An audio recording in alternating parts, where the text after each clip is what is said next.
రెండో విషయము, ఇలాంటి ప్రవచనాలు, ఇలాంటి కార్యక్రమాలు ఎంతో మంది చేస్తున్నారండి. కానీ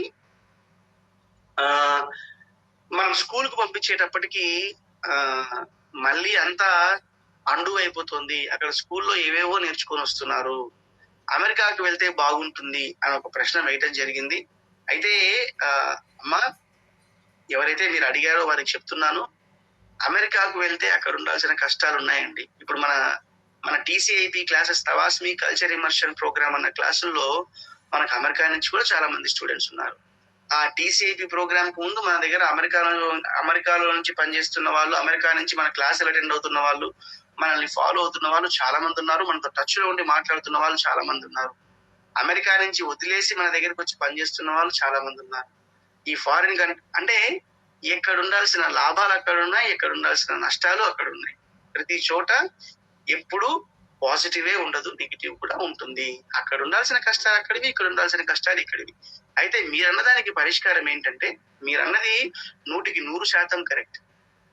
స్కూల్స్ కి వెళ్ళిన తర్వాత అక్కడ రామాయణ, భగవద్గీత, భాగవతాది గ్రంథాలను మనం చెప్పట్లేదు కాబట్టి వాల్యూ సిస్టమ్స్ అంతా ఎఫెక్టివ్ గా మనం ఇవ్వలేకపోతున్నాము. దానికి పరిష్కారం ఏంటి అని అంటే, స్కూల్స్ ని మనం డిమాండ్ చేయాలి.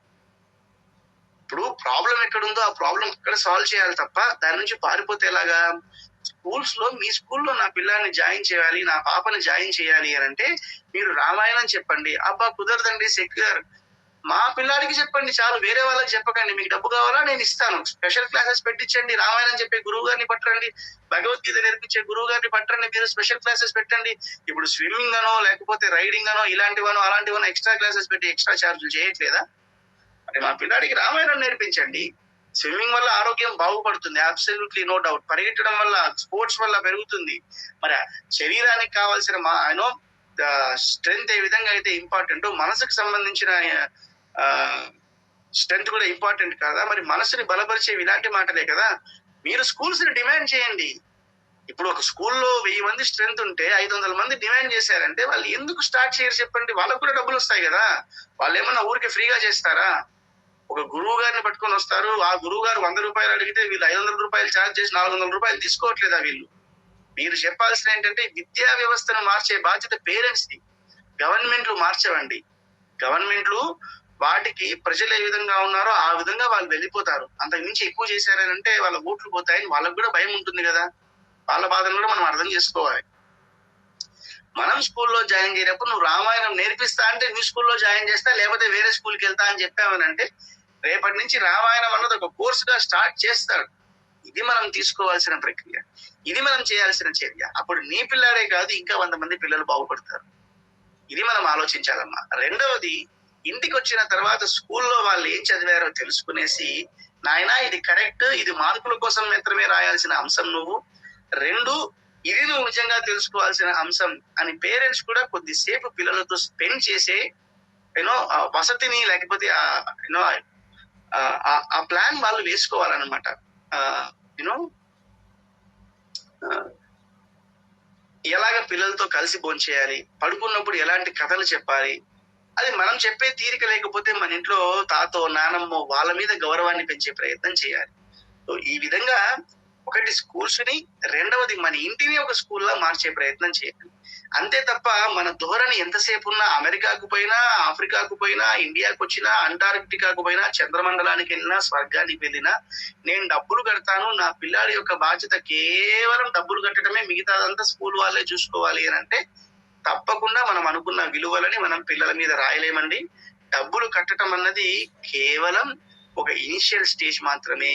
అక్కడితో పేరెంట్స్ బాధ్యత ఎండ్ అవ్వదు. పేరెంట్స్ వాళ్ళ పిల్లల బాధ్యత స్కూల్ కు ముందు, స్కూల్ తర్వాత, స్కూల్లో ఏం జరుగుతోంది అని ఎప్పుడూ మానిటర్ చేస్తూనే ఉండాలి. అలా చేసినప్పుడే బడి అన్న వ్యవస్థ బాగుపడుతుంది. ఆ బడి బాగుపడిందంటే విలువలు బాగుపడతాయి.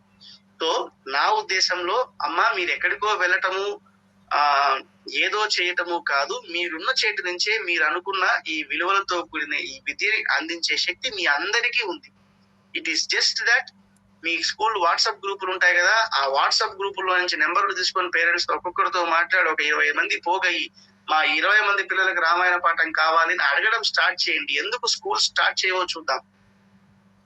అలా స్కూల్ స్టార్ట్ చేస్తున్నాయి. మనం ఇప్పటికే 3-4 స్కూల్స్ లో ఆల్రెడీ రామాయణాన్ని బోధించడం జరుగుతోంది. ఒక స్పెషల్ క్లాస్ లాగా పెట్టి జరుగుతోంది. ఇంకా చేసే ప్రయత్నం చేస్తున్నాము. ఒకవేళ మీకు సంబంధించిన స్కూల్ ఉంటే అది మాకు చెప్పండి, తప్పకుండా మేము వచ్చి అది నేర్పించే ప్రయత్నం చేస్తాం.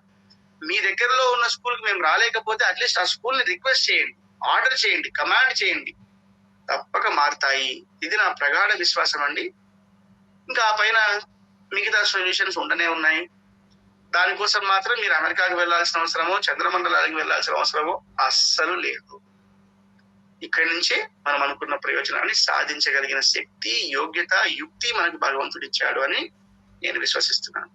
రేపు మళ్ళీ 15వ తరగతితో కలుసుకుందాం. అప్పటిదాకా జై శ్రీరామ్.